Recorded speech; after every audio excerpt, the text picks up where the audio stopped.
Mob justice নয়, প্রকৃত দোষী হলে আইনের কাছে সোপর্দ করার আহ্বান জানিয়েছেন স্বরাষ্ট্র উপদেষ্টা লেফটেন্যান্ট জেনারেল অবসরপ্রাপ্ত মোহাম্মদ জাহাঙ্গীর আলম চৌধুরী। ঢাবি ও জাবিতে 2 জন নিহতের ঘটনার প্রসঙ্গ টেনে এই আহ্বান জানান তিনি। সকালে ডিএমপি হেডকোয়ার্টারে সাংবাদিকদের সঙ্গে আলাপকালে তিনি বলেন, তদন্ত ছাড়া কোনো মামলায় কাউকে গ্রেপ্তার করা যাবে না। ইকবাল অনিকের রিপোর্ট। দায়িত্ব গ্রহণের পর প্রথমবারের মতো ঢাকা মেট্রোপলিটন পুলিশ হেডকোয়ার্টার পরিদর্শনে যান স্বরাষ্ট্র উপদেষ্টা। এ সময় সমাজ থেকে ঘুষ, দুর্নীতি ও চাঁদাবাজি বন্ধ করতে পুলিশের ঊর্ধ্বতন কর্মকর্তাদের সঙ্গে আলোচনা হয়।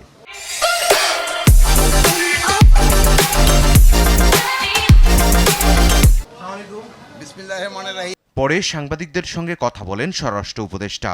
ঢাকা বিশ্ববিদ্যালয় ও জাহাঙ্গীরনগর বিশ্ববিদ্যালয় দুজনকে পিটিয়ে হত্যার ঘটনায় দুঃখ প্রকাশ করেন তিনি। ইউনিভার্সিটি ওই যে না জাহাঙ্গীরনগর এখানে ধরেন যে তারা তো সবচেয়ে শিক্ষিত, এরা তাদের ক্ষেত্রে এই সচেতন আসতে হবে।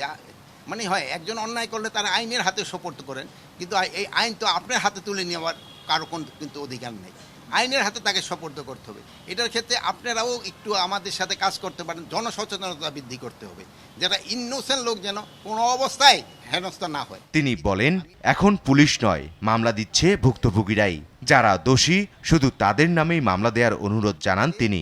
সাধারণ লোক যেন হেনস্থা না হয়, ইনভেস্টিগেশন ছাড়া কাউকে অ্যারেস্ট করা হবে না।